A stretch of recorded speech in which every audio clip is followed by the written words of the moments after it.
So we're back to where, at the end of the libation bearers, the killing was done just right. You think we got too much feedback? Okay. This is hard to get right, too. I mean, hard to get the world in shape. Yike. No, here, I thought, if I came up without my lecture, that would be really pathetic. In fact, I've got so many copies of my lecture, I don't know what to think about it. I think this is the one that really counts. Okay, so the killing was done just right. But now there's something we could learn from what happened. I am not seeing what I want to see. Just a second. I rushed over here, but I got the lecture. I just don't know which one it is yet. Well, isn't that interesting? I know what I want to say. Anyway, what I wanted to start out by saying is that the comments that Erica made last time on how Orestes deals with the fact that he has to kill his mother face to face, and what role Pylades, who's been standing around through the whole play to say one sentence, how that all works. And I think it's an important thing to see. What I haven't got is the page numbers that would go with seeing it. 24, I think. Wow.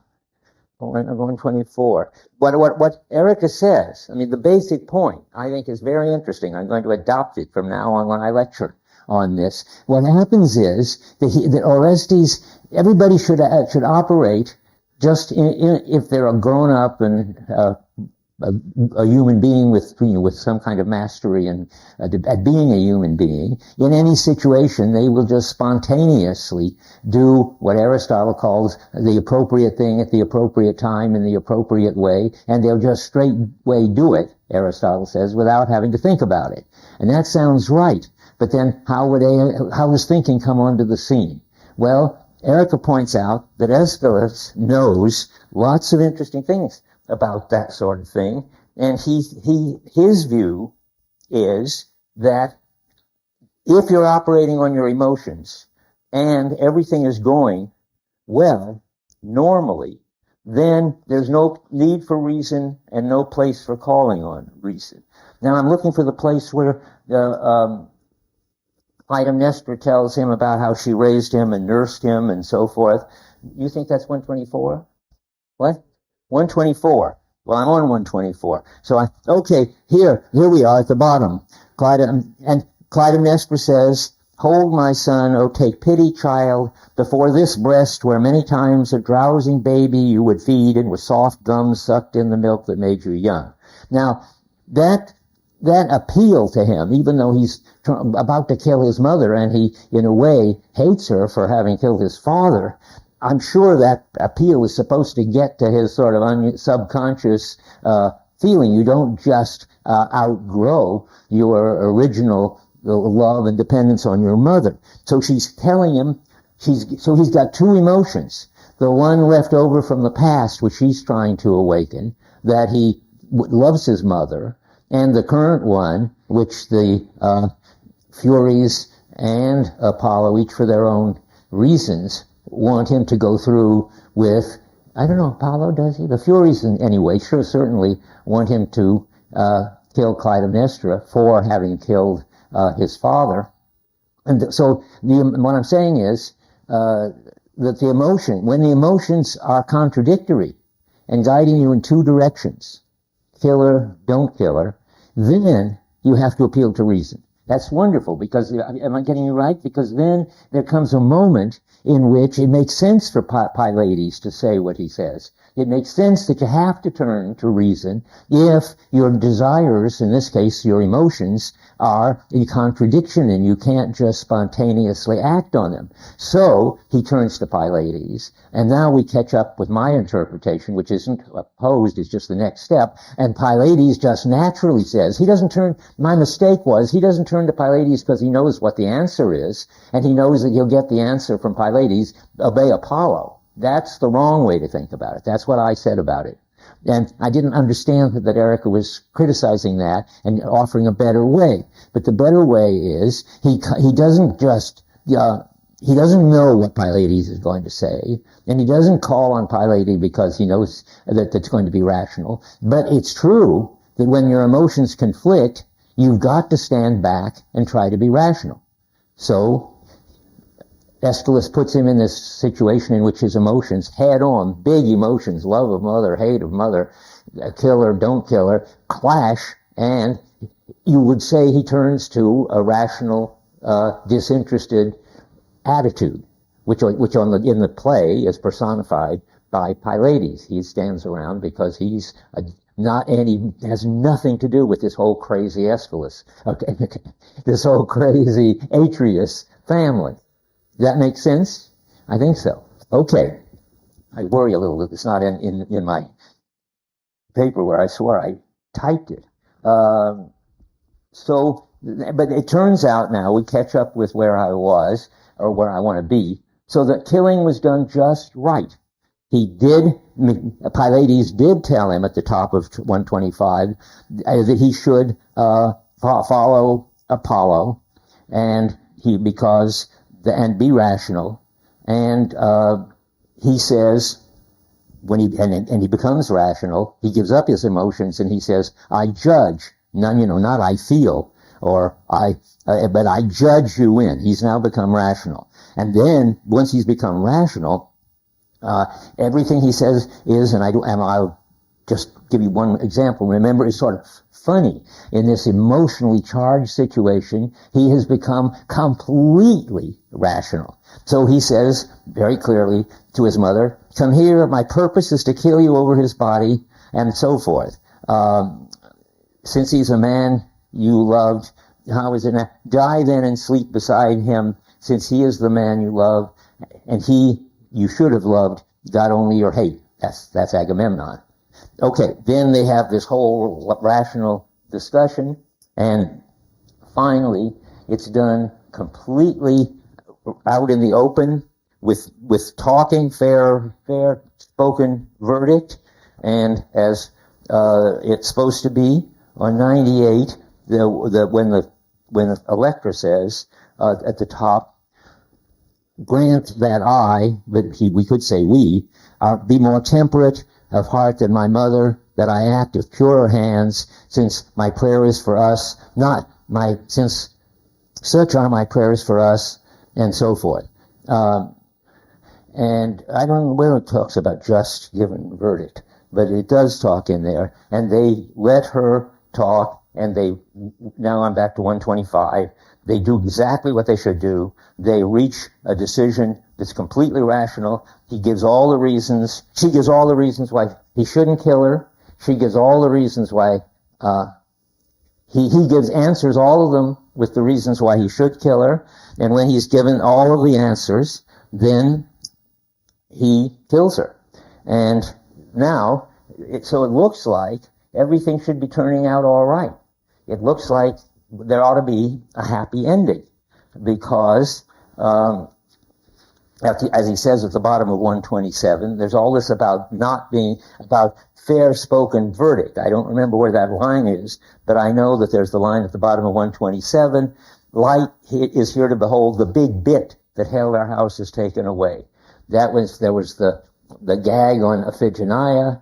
There's whenever, and Luxius, as I say, for Apollo means logos, and logos means speech articulate, and in the end, speech articulate wins out. Orestes does what he's supposed to do when he knows exactly what it is, and everybody knows that he knows what it is, and so forth. And now comes, but it still goes on, and it's all so interesting. I can't resist the details of it. By the way, freely, interrupt, raise your hand, yell, say anything. But until you do, so here we go.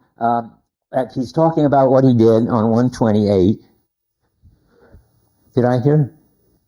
Oh, there we are. Okay, go ahead. Back at the very beginning of this Pylades bit, you mentioned that Clytemnestra was appealing to Orestes.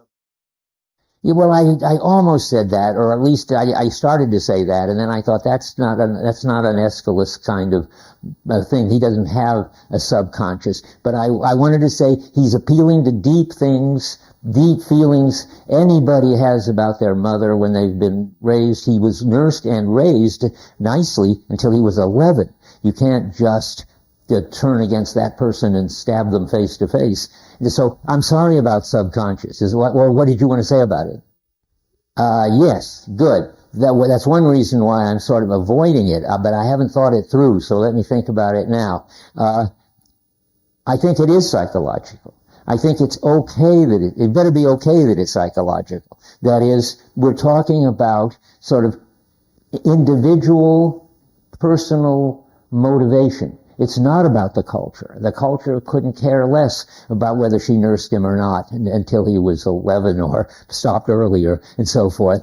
And therefore, it's not in the ontology business. It's not about the background of practices in terms of which what people do makes sense. It is psychological. And that's it's sometimes all right to be psychological. That's what's important. I mean, mostly in this book, because Aeschylus has got this sort of brilliant idea that what really is behind everything is the way the culture operates. And when that comes up, which is where the issues really are, where if you're going to suffer, the good win out in the end, that's not going to be psychological. So when you understand what's wrong with the culture, in this case a revenge culture, when you understand what to do about it, that can't be psychological. And if you think it is, like Lattimore tries to say it is, you talk nonsense.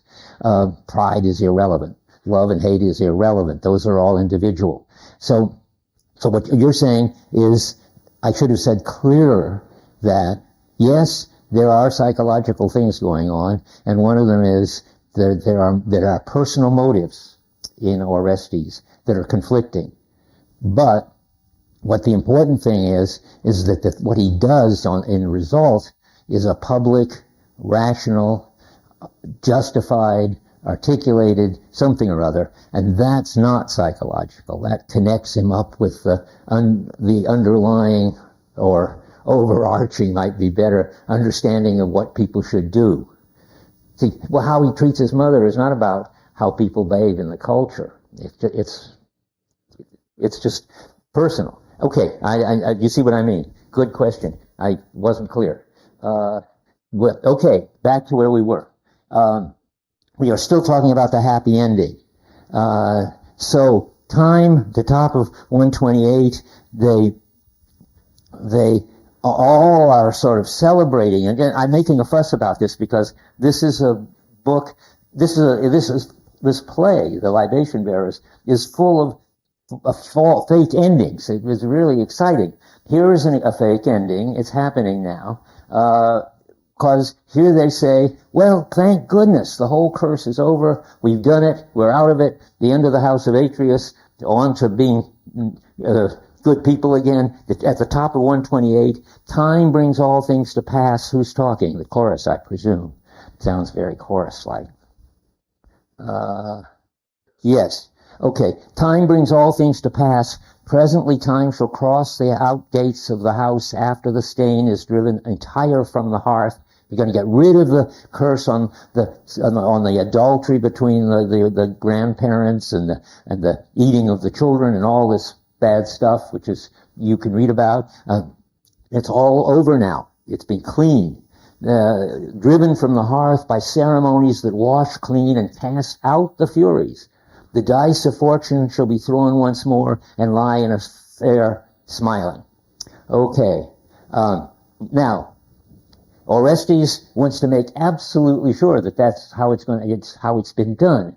So it goes on, and I just have to follow it because I want to show you how perfectly rightly everybody behaves and how nonetheless it ends up in the same mess that it was in before. That's what I mean by the surprises. But right now everything's looking good, and Orestes is having a kind of trial. He's a forensic thing in which he reenacts the killing of Agamemnon, so that everybody understands completely articulate and completely laid out what happened and why that justifies killing Clytemnestra and so forth. So he says, behold, these evil things, the engine against my wretched father. When he says wretched, he means, miserable in the sense of not bad person, but somebody who had bad things happen to them. Wretched father, they devised the entanglements, the hobbles for the feet. Stand around me in a circle and I'll display the net that caught a man. Notice that? That's interesting. Why doesn't he say that caught my father? Yeah. That's right. It's personal, and it's supposed to not be. That's back in the fury business, among other things. I mean, mainly that. It's not so. It is personal, but the main thing is that it's in a different framework, and he's trying to get out of that framework. So he better say it's all right to say that he's killed a man. It's all right to say that he's killed a king killer, namely. That's Clytemnestra too, and against this they killed Agamemnon. It's not all right to say a father. But then he goes on, so shall my father, but the great father who sees all, the son, look on. So he's being very careful not to talk about that he's killed Clytemnestra for killing his father. It's all done on this in the light of the sun. We should all see how it was right. I'm about 10 lines from the bottom of 128 now. That it was, where are we? How it was right that I achieved this death, my mother's, for Aegisthus' death, and I don't take any account. He didn't kill a king, and he isn't a blood relative, so they just treat him as, garbage and get him out of the way. For Aegisthus' death, I take no account. He has his seducer's punishment, no more than law. And then, so onward and onward, he shows them the bath curtain. He shows the whole thing. But then he says, may no such wife as she was come to live with me.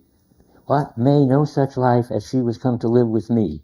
Sooner let God destroy me with no trouble. He's just saying, that thank goodness none of this bad thing is going to happen to anybody anymore. And then what happens? The chorus says, but the painful work, dismal the death that was your ending. He is left alive, pain flowers for him. Okay, now things start to get interesting. They've done everything right. He's corrected. He's got it right even about by the way, he's fixing the fact, I didn't mention it right, on 128 he says, behold, O audience, these evil things, the engine against my wretched father, David devised. He said father, big mistake. He switches it to man, and he switches father to Apollo. He's very careful of all these dangers of getting it wrong. But something bad happens anyway. And he says in the middle, the Oresteia speech in the middle of 129, he says, I grieve for the thing done, the death and all our race. I have won, but my victory is soiled and has no pride. What does it mean? Well, it's very interesting what it means. Aeschylus is so sophisticated. He's not guilty of any kind of murder because it was the right thing to do, and he did it with the right intentions in the right way. So why does he think it's soiled and has no pride? And the chorus sees something's going very wrong. There is no mortal man who shall turn unhurt his life course to the end not marred. There is trouble here. There is more to come. What's the trouble? Well, he's not guilty of anything. He hasn't done anything wrong. But there's something happening anyway. And then now you figure it out. If your mother has raised you until you're 11, and then you actually literally looking her in the face say, now mother, I'm going to kill you, and you slit her throat, and even though that's the most exactly right thing to do, given the nasty woman that your mother was, how would you feel about it? Would you feel sort of triumphant? Boy, did I get rid of that monster. You could feel that. But what else you would feel is, presumably, you all looking dazed, is you'd feel guilty. There's a big distinction between guilt feelings and being guilty. He's not guilty, and that's what they've been so pleased about, and everybody has been saying, boy, we did it right, he's not guilty, he did it under Apollo, just the way Apollo said, and Apollo said it was all right. But now he's experiencing how he feels about it. And then, so he says, I would have you know, I see not how this thing will end. I'm a chariot, a wrench from his course, the trap. I'm beaten. And now, my rebellious senses bolt with me headlong, and so forth. I hold some grip, but while I hold some grip on my wits, I say publicly to my friends, I killed my mother not without some right, and so forth. Yes, he knows that he did it right, and he knows that he's experiencing guilt feelings, which is only natural. And he says he did it right. Luxius declared he could do it and not be charged with wrong. That's right. I mean, that's what's happening. And he's done everything right, but then nonetheless, he's got these, who's after him? The Furies. Because the Furies are after him because he's got these feelings of guilt. And they don't care whether he's objectively guilty or not. Their whole business is to torture people by making them feel guilty for the crimes they commit, and they don't care whether it was really a crime or not. Or maybe the idea is, from their point of view, it was a crime, and it's a paper topic. I don't know off the top of my head where the Furies stand on the way he killed. I guess they must think that the way he killed Clytemnestra was still wrong. He killed a blood relative, he killed his mother, never mind yakking about why and having logical scruples. On the blood level, he did an outrageous thing, and he's now going to pay for it. He says, let's see, at the bottom, they say, the chorus, or a little below the middle, no, what you did was well done. See, that's what I've been harping on. Do not, therefore, bind your mouth to foul speech. Keep no evil on your lips. You liberated all Argive city when you lopped the head of those two snakes with one clean blow. But Orestes knows it's not that easy. He says, no, women who serve this house, they, that is the Furies, come like Gorgons. They wear robes of black. They are wreathed in a tangle of snakes. I can stay no longer.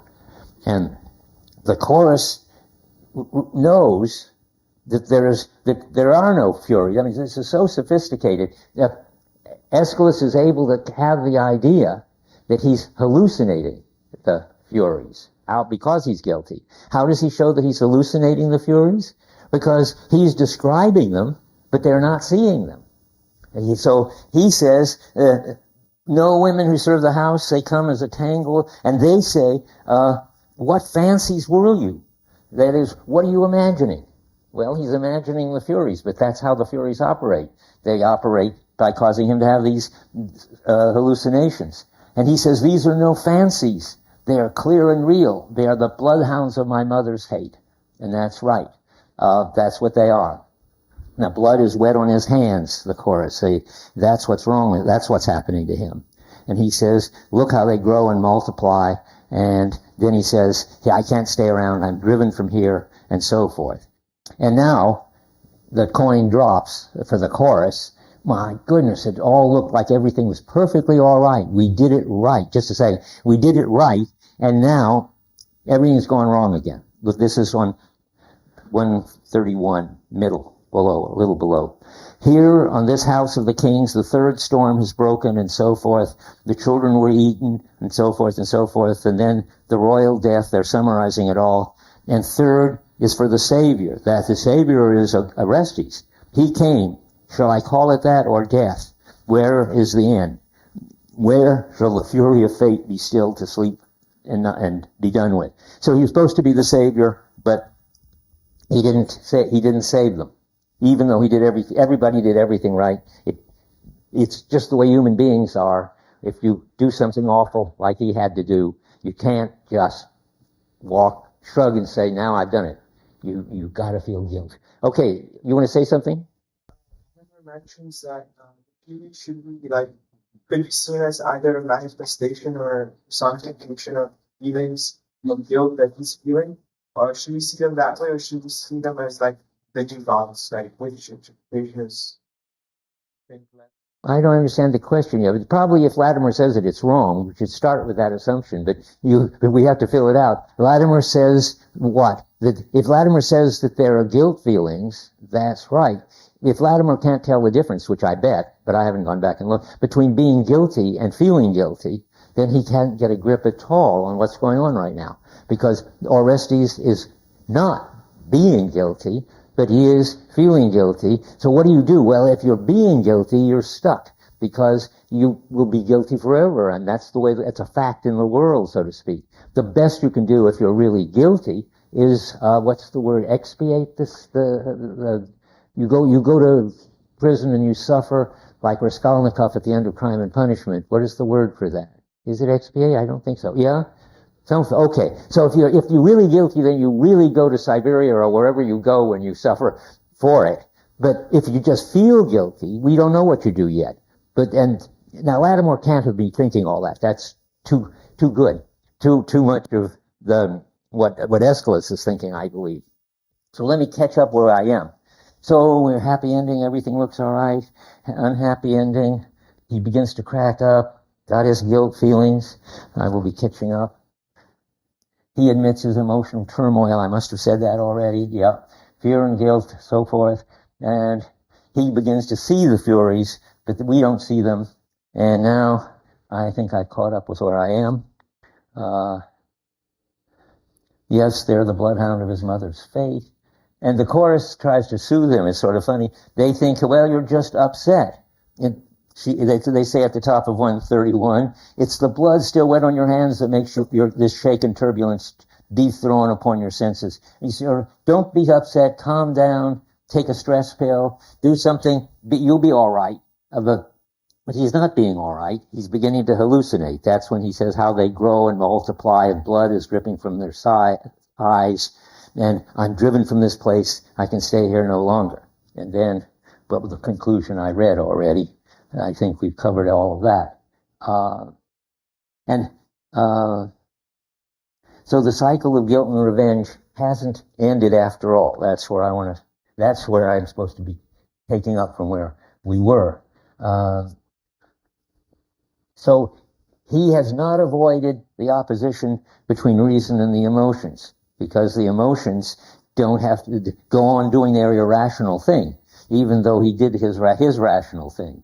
And the cultural practices are just tearing apart the culture, one family versus another, or emotion versus reason. And now they're tearing apart Orestes. And you want to say, well, and I think this is the way to think about it. I should have asked you do you think that by doing this and doing it right, he has managed to save the culture, transform this conflicted culture into productive, happy culture? Do you think one person can just do that? If you did, you'd be subordinating ontology to psychology, and it just doesn't make any sense. No single person's going to be able to change the culture. So no wonder things are still bad, even though what he did as an individual, he did right. And so the question then is, and this is exactly where I wanted to be ending last time, but I was behind, how can Orestes be cured? How can the split in the culture that caused his trouble be cured? Those are related issues, but they're not the same. And what do you do with the Furies? If you wanted to turn them out, you don't want to just get rid of them. There's lots of talk about that in a minute, because that's going to have terribly bad consequences. But you don't want to just keep them, because that's already got terribly bad consequences.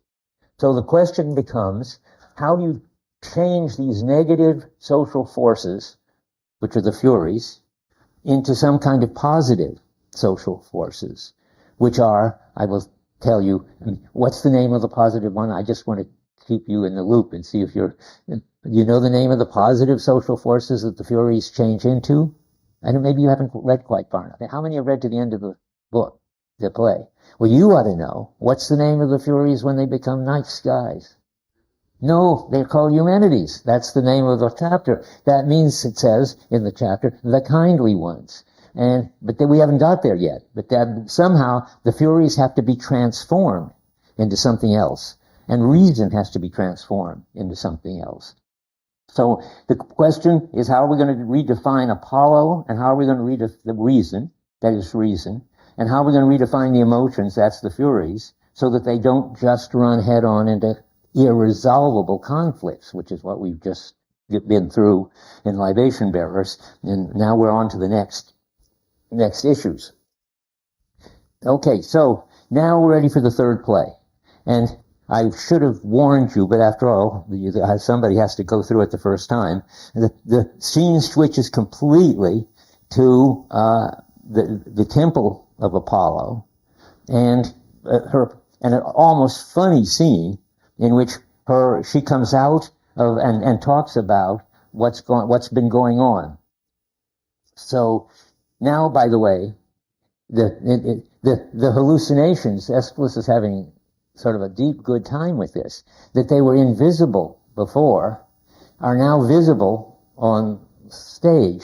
What does that mean? Well, it means that they were forces or well, more like feelings in Oreste's mind, and only he could see them.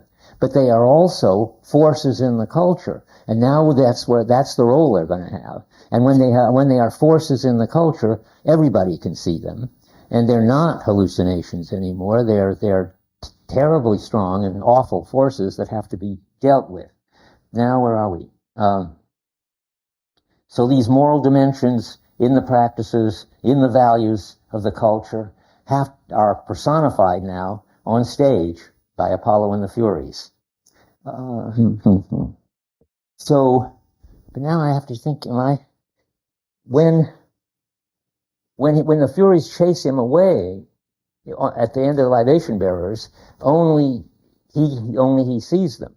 But later in the Eumenides, we haven't got there yet. But when the Furies do finally come on, then everybody sees them, because they are everybody's forces, the culture's general forces. But let's start where we are. So, which means on 135, the priestess of Apollo comes out, and makes a long speech, but nothing's important's happening. And then at the top of 136, something terrific happens, something awful and funny. And that is, she comes screaming out of the temple, crawling. She's so overwhelmed. She enters the temple and almost immediately comes out again. Yes, she comes out again, crawling. How do you know she's crawling? Well, you just read carefully. She says, "Things terrible to tell and for the eyes to see. Terrible drove me out again from Luxius's house," that's Apollo's temple, "so that I have no strength and cannot stand on springing feet, that run with hands help, and my legs have no speed." She's crawling. She's knocked over. She can't even stand up. She's so upset. And what did she see? Well, now she sees the Furies, because everybody sees the Furies, because they're real. And Aeschylus wants us to understand that they're real. So what did she see? Well, this startling company of women and what about them? I think they are Gorgons, not women, she says, at the bottom of 136. They're black and ugly and utterly repulsive, and I have never seen the tribe that owns this company. She's a good priestess of Apollo. She doesn't imagine that there are any such awful creatures around. She'd be happy in the Odyssey. But now, unfortunately, it's as if those bad guys all were introduced into the Odyssey, and everybody had, a horror. But so far, we're getting all these characters together. Now, Apollo says, it's complicated, so I got to see where I am. Well, nothing important that we need to think about for a while. But you have to have the beginning of 137 of Apollo's speech. This is how we're going to get a picture of how, to this pure, detached, theoretical God, Apollo, reason, looks at this situation. He says, "I have caught and overpowered these lewd creatures." This is his big speech, about 68, on page 137. "The repulsive maidens have been stilled to sleep, the gray and aged children, they with whom no mortal man nor god nor even beast will have to do." Well, so far, I just want to read that because there's so many things wrong in what Apollo is saying. For one thing, there's things wrong due to the translator, where Apollo says, "I have caught and overpowered these lewd creatures." That's just lying. What makes it's a time to ask, the Furies are all flopped around and sort of unable to do anything. What happened to them? Why are they in that state? Did Apollo overpower them? And if not, what overpowered them? Yes, who said this? Yes, sleep. They're asleep. Now, why is that interesting? If they are the emotions, guilt feelings, what happens with emotions? Can you stay in the same high level of emotional excitement all the time? No, they wear off.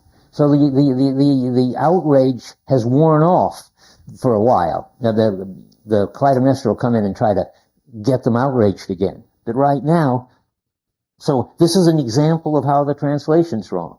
And if you're reading carefully, you will notice every time. What in the world is Apollo saying? I have caught and overpowered these lewd creatures. We didn't see anything like that. We don't know what that would look like or why it would happen. Another translation says, see how these lewd creatures have fallen asleep.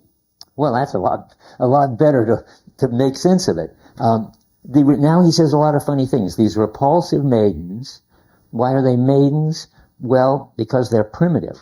I think. They've been stilled to sleep. Those gray and aged children. Why are they aged children? That's worth thinking about. That's a nice thing. Well, in what sense are they aged? Yes, they're older than the new gods. They've been around a long time.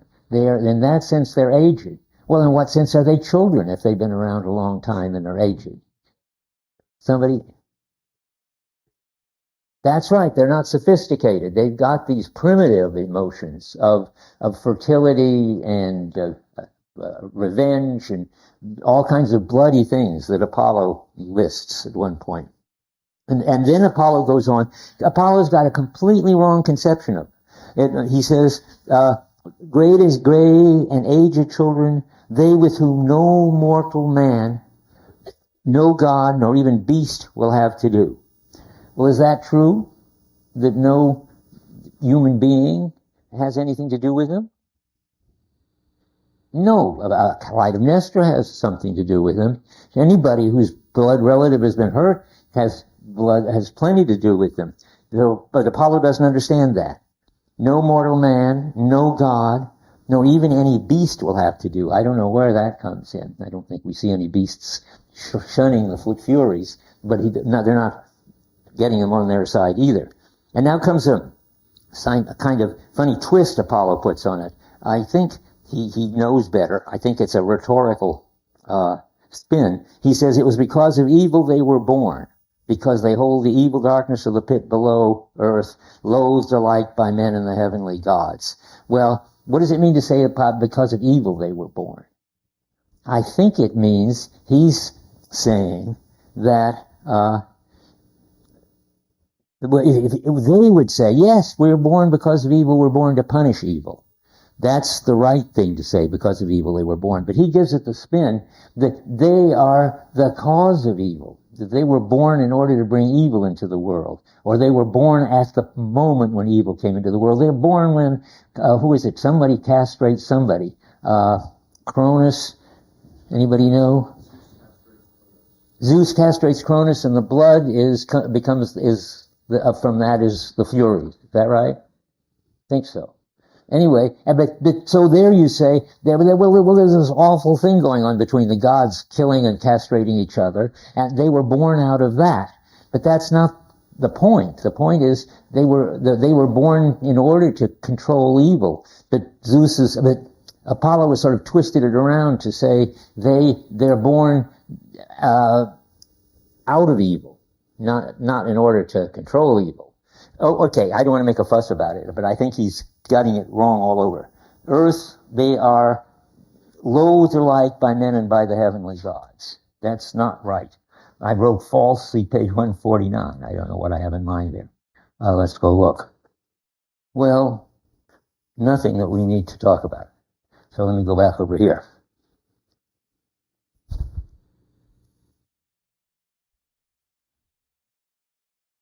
It's funny, these lecture notes only bear the remotest resemblance to the lecture notes I typed this morning, so I have to connect. I think we can go on to, I want to get to 144. Is there anything we have to look at in the meantime? No, but here's a nice list. But since we brought up these primitives to get gray and aged children, and there is a list on page 141. Remember I said, well, therefore, some kind of fertility, but also some kind of primitive sexuality. There's this amazing list from Apollo at the 185 in the margin, 141. This house has no right for such as you to, this house is no right place for such as you to cling upon. But where, and this is where they belong, where judgments are given, heads are lopped, eyes gouged out, throats cut, by the spoil of sex, the glory of young boys is defeated, castrated, I suppose, back to the family things, and by the spoil of sex, where mutilation lives, and stoning, and long moan of tortured men, spiked underneath the spine, and stuck on pails. Boy, he really has a gruesome description of them, and I don't know what to think about it. You have to figure it out for yourself. Does Apollo believe that he's just exaggerating, or is that just getting it straight? That is how it is. These primitive forces are getting more. I think one thing is sure: these primitive forces, the Furies, get worse as time goes on, for reasons I haven't explained yet. And the worse they get, the more they're like this. And the more desperately people need to do something about them. And so then the Furies argue with Apollo and what they're good for, and they go into killing and so forth. But now comes Apollo again. You just have to get the feeling for these two worlds, these two cultural forces. They're so different. So here comes another outburst from Apollo. We've heard a lot from the Furies. We only get 2 times to hear from Apollo. The end of 142. You have made into a thing of no account, no place, the sworn faith of Zeus and Hera. That is, marriage. Lady of consummations. And Cypris, that's Aphrodite. By such argument is thrown away. So there's married love, and what have they got? All kinds of perverse, crazy, kind of mutilations and so forth that go with their kind of sexuality. And he says, yet the sweetest things in man's life come from her. That is Aphrodite. Now, of course they do. For married love between man and woman is bigger than oaths, guarded by right of nature. By the way, now here you are reading along again, and you may wonder as you're writing your paper, rights of nature? Well, I thought this was all about culture. And what's that doing in there? Well, you go look. The translation is wrong. Every time something in here is wrong, it's the translation. The translation, there's no of nature, guarded by right. The translator must have just needed a few extra beats, and so he just stuck in nature. And so Apollo and the chorus are going out to having insulted each other a lot. And then we're now ready to talk about the role of the Furies and the role of the Apollo and how to try to get them together. Now, to begin with, it's important that Orestes gets over his guilt feelings. And he does, he says at the top of 144, I come, goddess, that is, he's before Athena, who's there now, before your statue in your house to keep watch here and wait the issue of my trial. And then he says somewhere that he's absolved. Oh yeah, facing on the other page, 145. I have been beaten and been taught. I understand the rules of absolution. That means that's what you do with guilt, whereas subject of guilt, guilt feelings I've been calling them. So with real guilt, you got to expiate them. But with guilt feelings, you can have absolution, which means they'll go away. Look what he says. The stain of blood dulls now and fades upon my hand. My blot of matricide is being washed away. Well, you can't wash away guilt, but you can wash away guilt feelings, and that's what's happening. In fact, it just takes time. Skip a little. Time in his aging course overtakes all things alike. Now from pure mouth and with good auspices I call upon Athena, queen of this land, to come and rescue me. That all sounds just right. But the Furies say something at the bottom of 144 that's very puzzling. I give it to you as a possible paper topic. Every once in a while, somebody writes a paper which solves one of these problems for good. So here's the one here. And it's about what exactly the Furies are covering. And it's very puzzling and confusing. I'll just say what I think. I don't know what to make of it. Sometimes the Furies only are interested in crimes among families, mafia-like, blood relatives. And then sometimes the Furies seem to be concerned with all moral outrage. It's got this kind of fury. And sometimes, and this is what I'm going to read to you, it looks like the Furies are even concerned with guests. That I can't understand. But unfortunately, it seems to be in all the translations that I've looked at. I don't have, by the way, Akiva, are you here?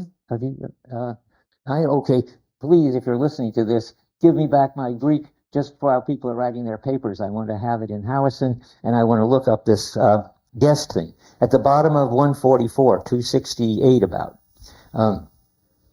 So they want to drag him down, that is, Orestes, and make you pay for the pain of the murdered mother, and watch the rest of mortals stained with violence against. No, their job. Where is it? I must get back to her. Blood, the living man. I could feel it. What are we? The chorus. Yeah, that's the Furies.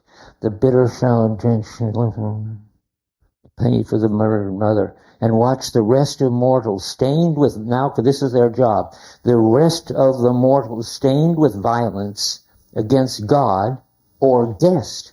What in the world is guest doing there? And then, or hurt parents. I don't know what to make about that. They are in the same blood, but it seems like it's like people who want to kill their parents in order to get their inheritance or something, who are each with a pain upon him as crime deserves. And this is about Hades.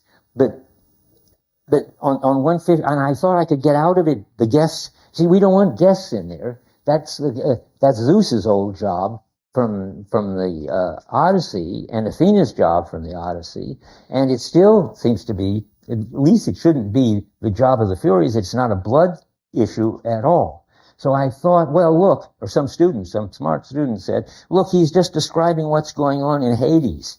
He's not saying that that's what the Furies' job is. But unfortunately, that way of getting out of it turned not to work. So here we are at the top of 154.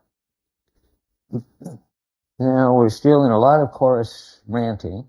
And then, all for all, at the bottom of 153, I say to you, bow before the altar of right. You shall not eye advantage and heal. No, that's not going to do it. Vengeance at the top of 154 will be upon you. The all is bigger than you. Let man see this and take care to mother and father and the guest. See, it's coming back again. I don't know why are they talking about guests? Who brought that up? And why is it their business to worry about guests? I don't know. If anybody knows right off, speak up. But I think it's a hard question. Yeah. Zeus is the god who protects strangers and protects guests. That's Zeus's main job. And of course that's in the Odyssey. But here too, as far as I can see, Zeus is still, though he's behind everything, is going to be behind protecting guests. But that only makes it worse in a way, because what are the Furies doing, making guests their business? I can see why Apollo might think, well, guests is a kind of it's not a question of rationality or irrationality. Guests are just social something or others. But I don't know what's really going on. But they think that, for instance, at the top of 153, where they're telling about all their what they stand for, the chorus, the Furies say, nevermore let one who feels the stroke of accident uplift his voice and make outcry thus, "Oh, justice." This is what people are now doing, but wouldn't do if the Furies were gone. If an example, the throne powers, people ought to be able to say, oh, justice, remember they all think they are on the side of justice. Throne powers of the Furies help. Such might be the pitiful cry of some father, of the stricken mother. They appeal now to the house of, now, and so forth. What's going on there? Fathers, mothers, I don't understand, guess why that's in there. I just leave it because I want you to help me understand. Now I want to know where I am. There's people, now I don't expect you to help me understand off the top of your head. That would be overwhelming. I'd give up. You could teach it from then on if you could do that. What? Okay, wait, let's hear this. I think there's a line at the very beginning in the chorus of Agamemnon where there's the dimensions of day about Zeus sending the Furies. Like, this doesn't make sense. There's a line in there. I forgot to bring it up. I see. Well, I can imagine. We should look at that. Zeus sends the Furies. That sounds familiar. At the beginning. You don't have the book with you?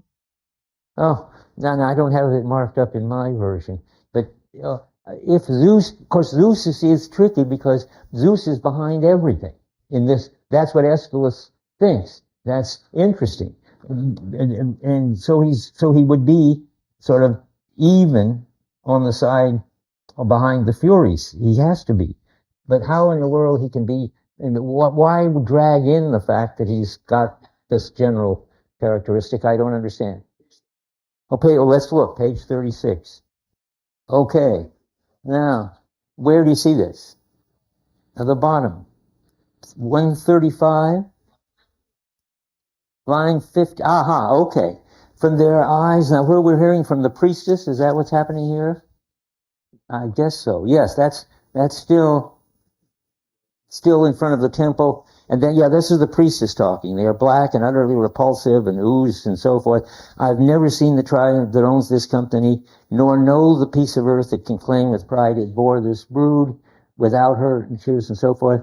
Now after this, the master of the house must take his own measures. Apollo Luxius, who is very strong and heals by divination, reads portentous signs. Well, what am I looking for? Not 136. Ooh, that is a big difference. Thanks to numbers, we will make it. Okay, 36, yes. Okay, something about Zeus. Very good remembering over there. So now let's find out. Who is talking this time? The chorus. But and who are the chorus? You see, this is hard work reading this. Sometimes the chorus was the people of Argos, and then the chorus was the Furies, and the chorus is pretty going to be the citizens of Argos again. So right now, this is the chorus describing what happened when they went to war at the bottom. And now, and I see Zeus is the guest god because this has to do with Helen, and we're back to the Helen and the Paris thing. What happened there is that the nest was robbed. I didn't talk about this much. That the seer sees the eagles, and everybody sees the eagles come down and kill the hare and take away the babies from the nest and so forth. And then now, though, Apollo, Pan, or Zeus, the high, thin whale of the sky, yes, and it drives late to its mark the fury upon the transgressor. So drives Zeus, the great guest god, and that's all right. We want that. That's what Homer thought too. He drives the Atridae against Alexander. That's fine. The Atreus people against Paris. That's Alexander. For one woman's promiscuous sake. I wonder about promiscuous. I would go look up if I were writing a paper about this, I'd worry about from whose point of view she's promiscuous. The struggle and so forth and so forth. Yeah, but it doesn't help, does it? I mean, Zeus is the god, is the great, yes, god. But what the Furies are doing, claiming that they're in the guest protecting business, I still don't understand. But yeah. Isn't it like Zeus sends transgressors who don't respect guests, like Zeus sends the Furies on us? So technically, they're kind of like they're kind of in charge of making sure the guests. Yeah, I think it's funny though, but looks like what you say, that Zeus uses the Furies to beat up people who do bad things to guests. So he could send the Furies against Paris if they wanted to, although they never did it. I think that's right. That makes it sort of uninteresting. I mean, I wish Aeschylus hadn't done that. And maybe if we looked up all the translations, we could save him from doing it. It just blurs important distinctions. That there's no reason why it should be that Zeus should need the Furies to punish the people who do bad things to their guests. Why can't he, for instance, use an army the way the way Troy was destroyed without any Furies? Yeah, help. Pages 152 to 154 is wrong. You can kind of see what Thor seems to be saying is that if Orestes is found innocent, then law in general will collapse. That's right. The Furies themselves. I mean, they say more than one. They say the young ones will be able to. Yes. They have law. Yes. Yes. And So I wonder, because that is kind of an odd thing for Furies to say this. They're not here to talk about blood-related vengeance. That's right. I'm not convinced by this, but I offer it as a suggestion. If the reasoning here has something to do with the passage you pointed out last time on page 103, where Apollo settled for the devoted or at least reference.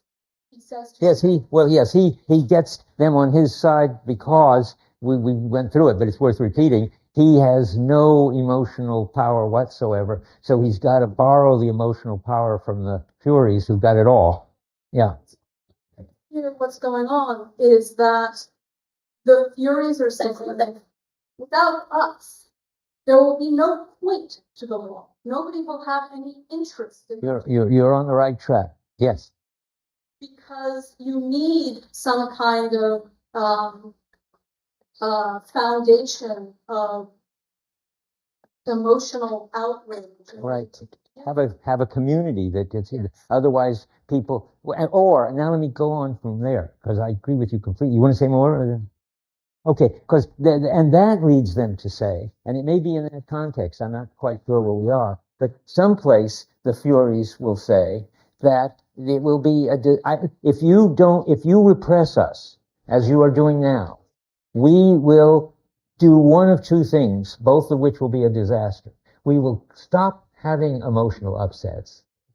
We will stop moral outrage. There won't be any moral outrage anymore. And then anybody can do anything. They can kill themselves. They can kill each other. They get to kill their parents for their money and so forth.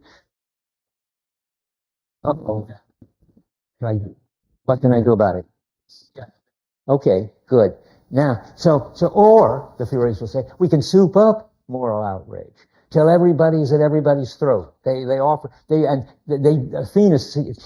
I forget where, but I'll come across it in a minute. Athena sees that those are the options that the Furies give them, and that's disaster. And the Furies are sort of using a kind of blackmail. They're saying to Athena, you better give us a place, you better reverse this Homeric repression, or and now we can say it in more psychological terms. Psychological, I wonder if that's what I want. No, emotional, let's say. We can say it in more emotional terms, namely, when you repress the emotions, they get more harsh and brutal. And that's another way of saying what's been going on with the Furies. I remember I said earlier, the Furies have gotten worse. They weren't so bad in Homer's time yet. They were sort of marginalized. But the more they got marginalized, the more they got violent and brutal. And the more they got violent and brutal, the more they got marginalized until they reached the point where they're about to either turn up the emotions until they destroy the culture or turn off the emotions until it destroys the culture. So Athena darn well better do something about it. Can I find that, I wonder, in a hurry? Let's see, so you know where I'm talking from. So the Furies I better say this. It looks like the Furies generalize their domain on 144, not only to guess, which I don't know how to deal with that, but the bottom, the mortal stained with violence against God or guest. Well, let's put that in, or hurt parents and so forth. They are going to, they're in charge of that. Oh, that's just my notes, I say. I think that means that all indignation, passion behind righteous indignation, but passion against any, and sort of indignation against any bad behavior or whatever, the Furies are going to, by anybody's standard, the Furies are the only people who can punish it.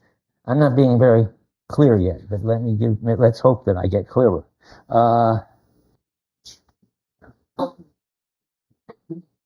Well, I'm going to just go on. I'm going to intersect what I said to you soon. So, on 154, I say, you can see the Furies have now gone over to taking all moral outrage as their territory. Did I read this already? Let men see, vengeance will be upon you. It's bigger than you are. Where are they? Weird things. When the Furies say, I'll speak in defense of reason on 153, but they don't mean reason. There's the way, the way Apollo would mean reason. I don't know what they mean, but let's see now. And then take care of the mother and father and the guests. Well, I haven't found it yet. But let's go back. What I just did find, and that I jumped over in the discussion, is this talk about repression. And that's so important in the way I'm reading this, and I take it, and if you agree with me, the way Aeschylus thinks about it, that we better look at it, and it comes back again and again if you're looking for it. So on 147, you find that they say, line 360 on 147, here we stand in our haste to wrench from all others these devisings, make the gods clear of our counsels, so that even appeals come not to them. Since Zeus has ruled our gripping company outcast, nor will deal with us. That's what I mean by marginalized at least, and repressed at most. It's not just clear what, but they are certainly not being taken account of. And that's the thing that's upsetting them. Now let's see. And the cultural forces, I take it, are becoming more and more rational, and therefore the Furies are getting more and more marginalized. And that's already starting in Homer. It's gotten worse since. They've been excluded now from what they feel is their domain. Now I'm going to go on. Let's see. No, and we've already seen how much Apollo now doesn't, and his priestess don't even understand the Furies anymore. It's 5 o'clock. So let me see if I can find out where we are, and then I will go. Their aged children and so forth and so forth. Okay, I think we're ready to go on. To read the rest of it now and maybe I should see what notes I've got.